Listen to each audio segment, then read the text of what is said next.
Rossi, what are you doing? Pumping them beats, Rossi? Doing any walking? Do you love walking? Give some kisses? Oh, big kisses. Oh, you're a tough dog. Welcome to Berserkaru. It's Rowan Axum. It is at Berserkaru. It's Rossi the dog. And we're here at the barrage. The barrage is a engineering marvel. Not quite, but it's not bad. Like, a lot of work going into that, a lot of concrete. And it looks awesome. It makes a nice background for taking photos. I come here quite a lot. As you may or may not be well aware, long-time followers of Berserkaru would have seen this quite a bit in the past. Well, today it is extremely calm.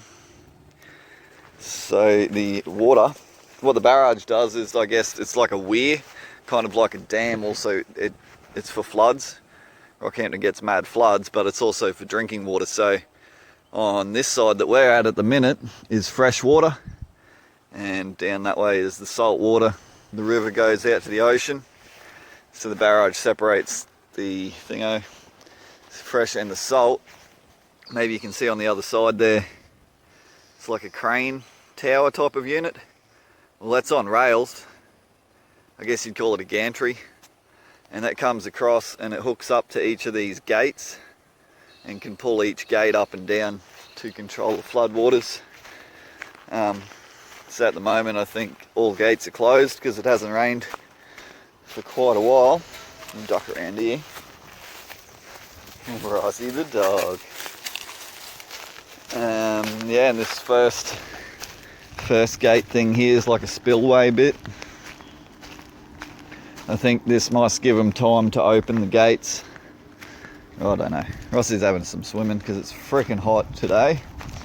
One of them hot days in Rockhampton, otherwise known as a weekday. So yeah, this is the spillway part down to salt water. And then on the other side of the barrage in this sort of location is a fish ladder. A fish ladder has no rungs, but it has like ponds and little waterfalls they can swim up each level to get back up into the fresh, because we have barramundi. Barramundi are hermaphrodites, and they change their sex from male to female, and they also travel from fresh to salt water, or salt back up to fresh, vice versa. Yep.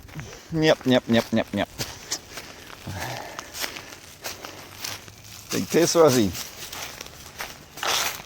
So I very rarely swim. I try not to get too close to the water, because although it's extremely tempting, there is massive lizards in there. Rockhampton gets some of the biggest crocodiles. They're huge. About half an hour from here we have the crocodile farm, where they take the captured crocodiles. And there's one down there, and he's called King Wally. And King Wally, I believe, came from this river. I'm not sure if it was just down here or just up this way a little bit, but yeah, pretty sure the old King Wally, and you see him in there, and he's just about as wide as me car, eh? He's huge. Speaking of me car, ooh, isn't it a sexy beast? Two loves. So that's what we're doing. Down here we're trying to tell people to get into trading Bitcoin and other cryptocurrencies. Get retired. If you do want to learn, let me know. We got the mad course. The course will teach you everything you need to know from start to finish for the paltry sum of 200 Aussie dollars, aka 150 USD. And if it's not the best money you ever spent, I will eat my hat. Eat my hat, I will. Honestly, changed my life. So forever grateful to the crew. Might go north this weekend. Well, it's not this weekend, it's this week. Every day's a weekend when you're retired. And catch up with the boys and girls up in Townsville they are. And just down the road here, another 8 hours in Rockhampton. Making videos for the fans of Berserkaru out there on the interwebs. on the worldwide weapon. That's what I should call my GF, the worldwide weapon. So hopefully when they open the borders again, if that ever happens, I'll be able to get a shipping container, slap a couple of cars in there and come tour. I want to go see the pyramids. It would be so sick to hoon them around in Egypt in the GF. God damn, that'd be unreal. Hey Rossi, come over. But yeah, I don't reckon they're going to open international travel up to peasants again for quite a while. Any peasant that's left after getting vaccinated. That's it, we're not getting into the tinfoil. I'll eat my tinfoil hat. See you laters.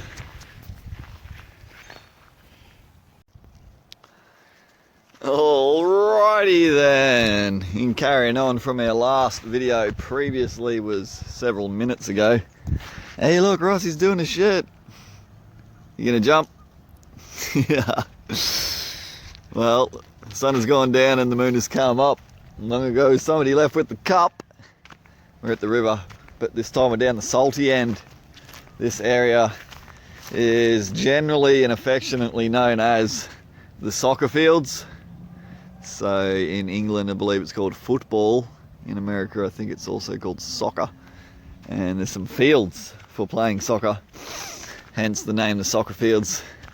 Down here when it rains gets muddy as heck. Muddy as heck it gets down here.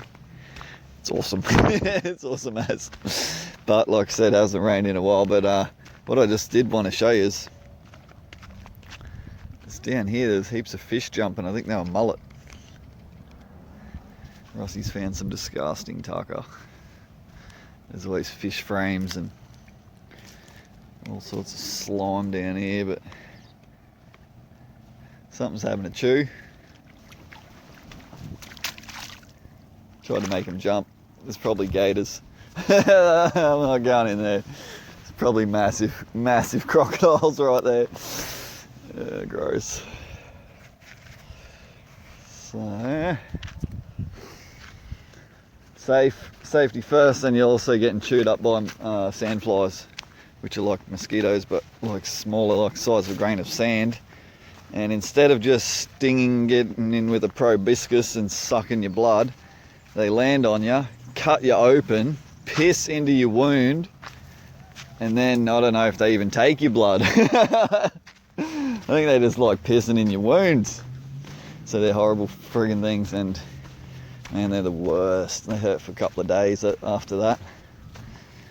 So normally, this mud hole, that's what you get for eating shit, Rosie. Choking. Look at her, got boots, Rosie does, because she went in the mud hole already. But you come down here and you'll see young drivers bogged to the eyeballs in this here mud hole. And you can still see it's been a couple of years since we had a good flood, but this stuff up in the tree, it's from the flood, and there'd be more further down, I'm sure. Might not be too much of it left anymore, but like, I'm 6 foot, so 182 meters, and that's another, get out of it, Rossi, get out of it. That's another 1.5 meters above me, so looking at, I guess, sort of 3 meters through here at the minimum, and that's all through here. It comes right through the soccer fields. And then this area down here, this is where the mad muddy tracks, 4B tracks are through here. I think it's called the Commons. Might be called the Commons. Anyway, that's where the garbage dump is, sort of over there. Good spot for the garbage dump, so all of your toxic waste leaches out into the river. Perfect. Good designing, that one. I guess they're not throwing it directly in the river anymore, so welcome to the future. But that's it. Walking Rossi, feeding the sandflies. We also get March flies, but it's still only late February, so they should be around in a couple of weeks. March flies are as big as a Zippo lighter. And they bite you as well. Fucking things, they friggin' hurt, them March flies. And they're hard to smack. You get, when you do smack them, but you can put a fish hook through them and use them for bait. So we're out of here. Hopefully Rossi walking the dog is a good video in the twilight, because it's pretty nice, honestly. It's still over 100 degrees Fahrenheit, I'm sure. So we're going. See you later.